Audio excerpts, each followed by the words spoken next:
In 1502, Cesare Borgia sat across from a man who wanted something from him, a diplomat, a negotiator.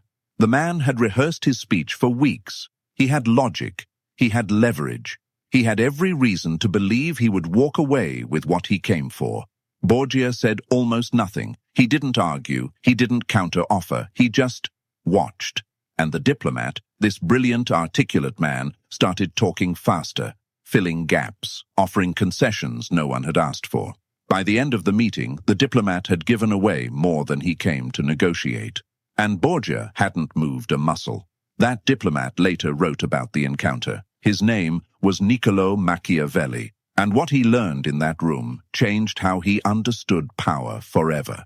There is a force more persuasive than any argument, more seductive than any charm, and more devastating than any threat. And you are doing the exact opposite of it, every single day. I am going to show you 5 psychological mechanisms that make a person magnetically powerful. But the 5th one, the one that ties them all together, is the one nobody talks about. And it will rewire how you see every relationship, every negotiation, and every moment of your life. Point 1. The architecture of want, why desire inverts power. Here is a law that governs every human interaction, and yet almost no one obeys it.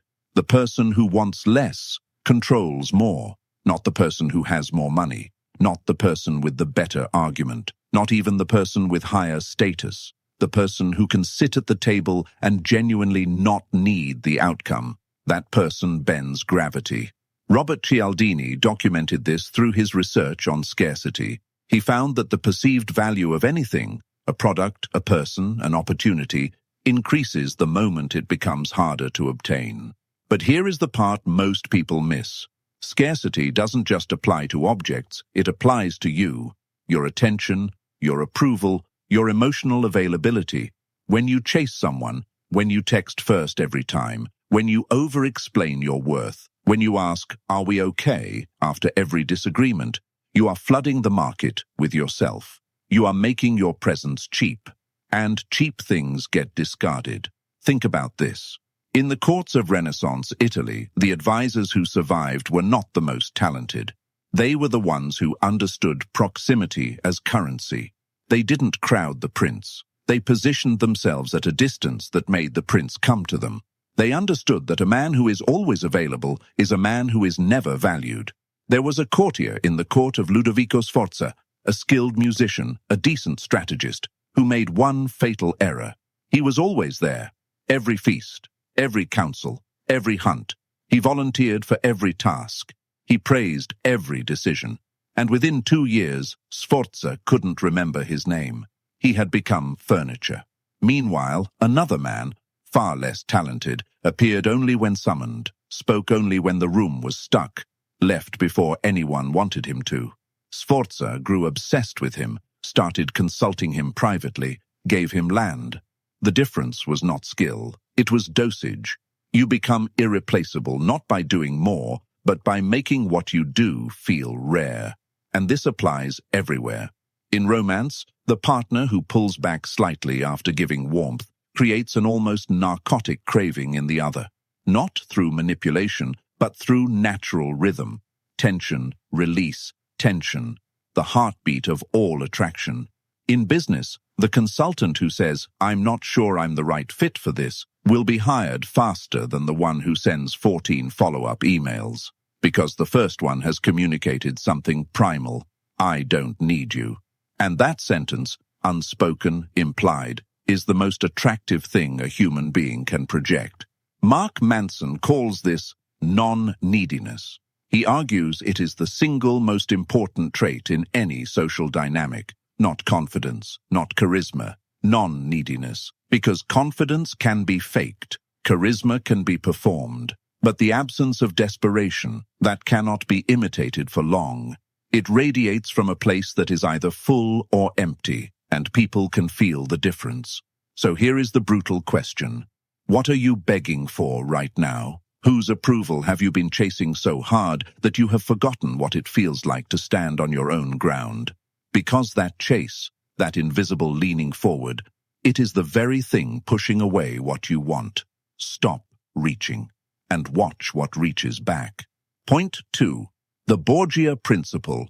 Power through deliberate incompleteness. There is a reason unfinished paintings sell for more at auction than completed ones. There is a reason a song that cuts off before the final chorus haunts you longer than one that resolves. There is a reason a half smile is more unsettling and more memorable than a full grin. The human brain is wired to complete patterns. When something is left open, unresolved, partially revealed, your mind cannot let it go. It chews on it, returns to it, obsesses. Psychologists call this the Zeigarnik effect. But Machiavelli understood it centuries before it had a name. Cesare Borgia never revealed his full plan to anyone, not his generals, not his father, not even his closest advisor. He gave each person one piece, enough to act on, never enough to see the whole board. And this did something extraordinary. It made every person around him feel that they were close to understanding him, but never quite there. That gap, the space between what people know about you and what they suspect, is where your power lives. Most people do the opposite. They overshare. They narrate their every move. They explain their reasoning before anyone asks. They think that transparency builds trust. And in some contexts, it does. But in the dynamics of power and attraction, transparency is surrender. When you tell someone everything about your plans, your feelings, your fears, you have handed them a map of your interior. They know where your treasure is buried.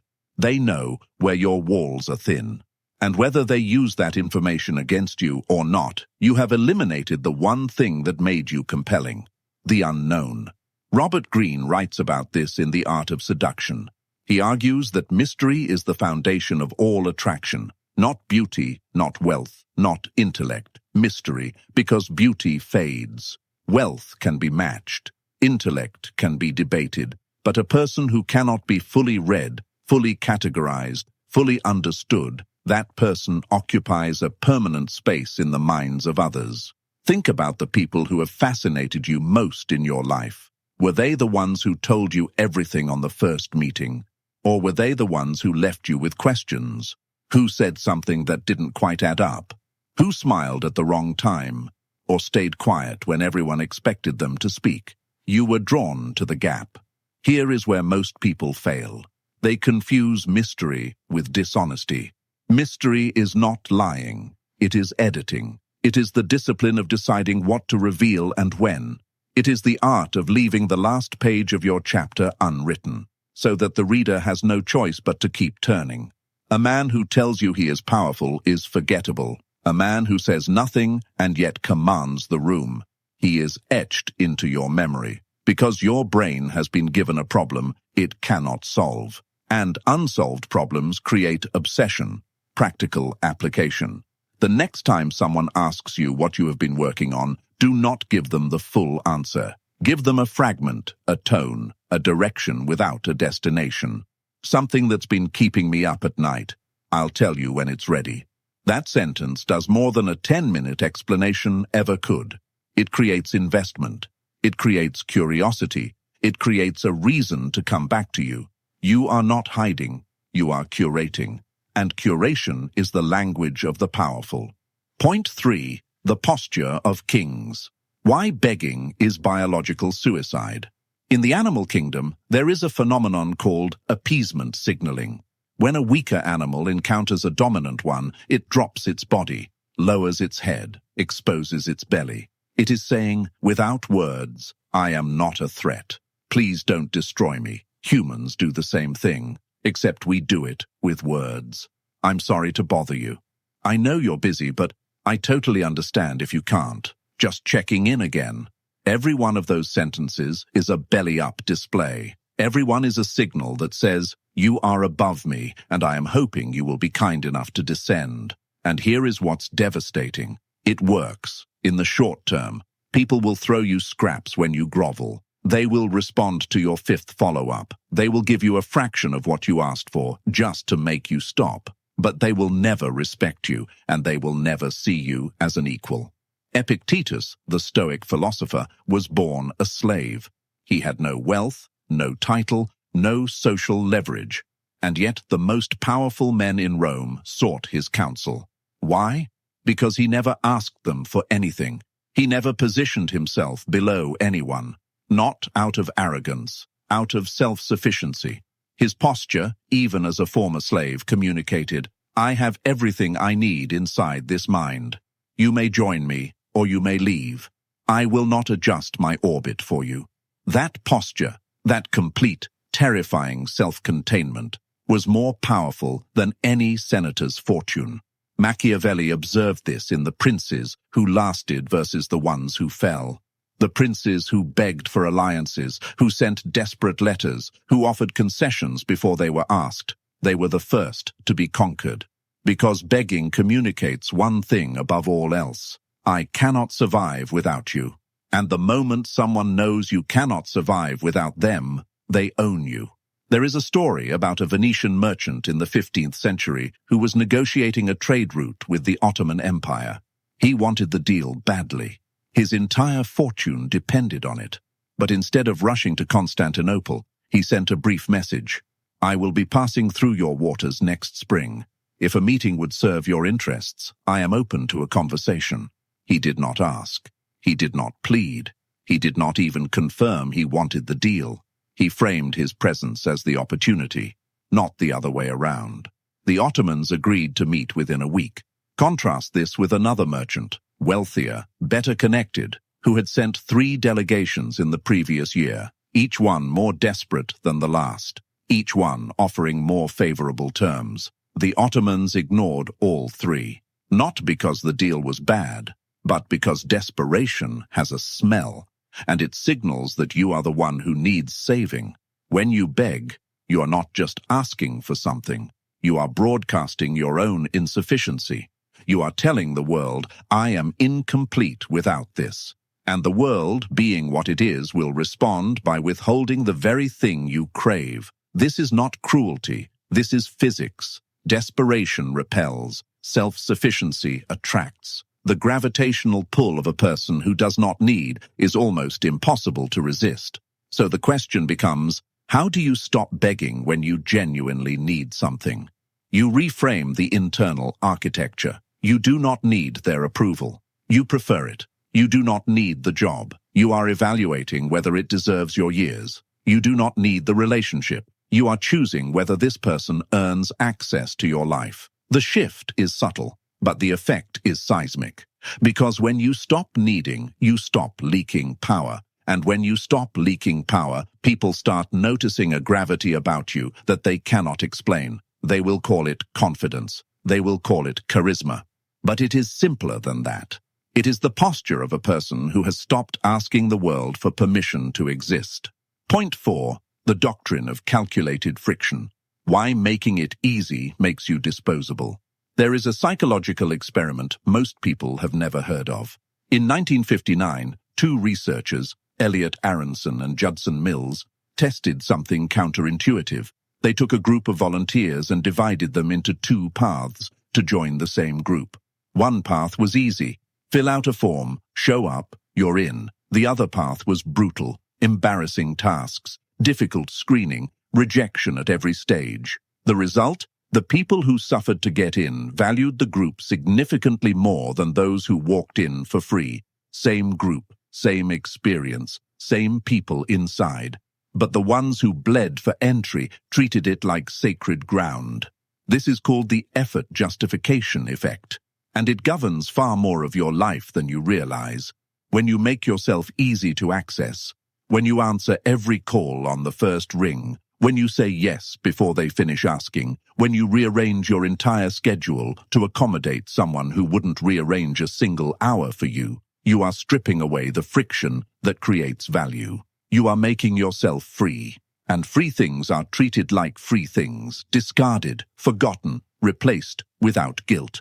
Machiavelli saw this principle play out in the politics of Florence. The rulers who granted audiences freely, who opened their doors to every petitioner, who made themselves perpetually available, they were the ones who lost control of their courts. Because when access is unlimited, access becomes worthless. But the rulers who required something, a weight, a favor, a demonstration of loyalty before the meeting was granted, those rulers held courts that ran on reverence, not because they were better leaders, but because they understood that human beings do not value what comes without cost. This applies to your relationships with surgical precision. Think about the friend who always picks up, who always has time, who never says no. You love that friend, but do you respect them the way you respect the person who is harder to reach, the one whose time feels scarce, the one who, when they finally sit down with you, makes it feel like an event? Be honest with yourself. There is a man I once read about, a tailor in Milan during the 16th century. He was not the best tailor in the city. There were at least 3 others with finer stitching, but he had a waiting list that stretched 6 months. Why? Because he refused to rush. He turned away clients who demanded speed. He told a duke, that his order would have to wait behind a merchant's because the merchant had been patient. Word spread, not about his skill, about his standards. And suddenly, every nobleman in Lombardy wanted to wear his work, not because the fabric was better, because being dressed by him meant you had earned it. The friction was the product. You must engineer friction into your own life, not artificially, not through games, but through genuine standards. Stop being perpetually available, not to play hard to get, but because your time genuinely costs something and you should treat it that way. Stop agreeing to every invitation, not to seem important, but because saying no to the wrong things is the only way to say yes to the right ones. When someone asks for your time, your help, your energy, they should feel the weight of what they are requesting. Not because you make it difficult, but because you have made your life so purposeful that diverting from it carries real cost. This is not arrogance. This is architecture. The person who gives freely is generous, but the person who gives selectively is powerful. And the difference between them is not kindness. It is intentionality. Cialdini's scarcity principle confirms this at every level. Limited editions sell out. Exclusive clubs thrive. Restaurants with 2-month waiting lists get reviewed by every food critic in the country. The mechanism is identical. Friction signals value. Ease signals disposability. Your attention is the most valuable resource you own. More valuable than money because money can be earned back. An hour of genuine, focused attention from a person of substance, that is irreplaceable. Start treating it that way. When you do, something strange happens. People stop expecting you. They start appreciating you. The dynamic inverts. You are no longer the one pursuing. You are the one being pursued. And pursuit, once it reverses, almost never reverses back. Point 5. The 5th mechanism. The one that changes everything. This is the part I told you about at the beginning. The mechanism that binds the other 4 together and makes them work. Without it, everything I've said is technique. Performance, a costume that falls apart the first time someone tugs at the seam. Here it is. You must become the person who does not perform power, but possesses it internally. And that possession comes from one source that almost nobody discusses. Self-betrayal, not the absence of it, the reckoning with it. Every time you said yes when your gut screamed no, every time you laughed at a joke that demeaned you, every time you stayed in a room, a relationship, a job, a friendship, that was slowly hollowing you out because leaving felt harder than shrinking. Every time you abandoned your own standards to keep someone else comfortable. Those moments did not just cost you peace, they cost you presence. They fractured something at the core of your identity, the quiet, internal knowledge that you can trust yourself. And without that self-trust, every technique becomes desperation wearing a better suit. You can practice scarcity, but if deep down you believe you are not worth the wait, your body will betray you. Your eyes will dart, your voice will waver. You will over-explain the pause you created, and the whole architecture collapses. You can practice mystery, but if you are hiding not from strategy but from shame, because you genuinely believe that if they saw the real you, they would leave, then the mystery is not power. It is a prison. You can refuse to beg, but if the refusal is held together by white knuckles and a clenched jaw, people will sense the strain, and strain is just begging with better posture. Machiavelli wrote The Prince in Exile. He had been stripped of his title, tortured, cast aside by the very political system he had devoted his life to. And in that exile, that period of total loss, he did not write a letter begging for reinstatement. He wrote a book that would outlive every man who had rejected him. That was not technique. That was identity. He did not pretend to be powerful. He rebuilt himself from the inside until the power was structural, until it was bone, until it could not be removed, because it was no longer a posture, it was him. This is what Epictetus meant when he said, "No man is free who is not master of himself, not master of others, not master of perception, master of himself." The man who has reconciled with his own shadows, who has stopped running from his own disappointments, who has looked at his history of self-betrayal and said, "That ends now." That man does not need to perform anything. The room adjusts to him, not because he demands it, because authenticity at that depth creates a gravitational field that artifice cannot replicate.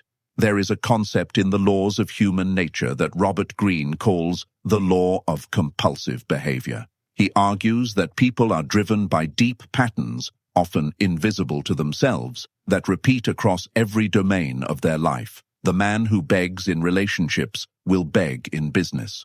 The woman who abandons herself for approval at work will abandon herself for approval at home. The pattern is the person. And until you confront the pattern, no strategy will save you.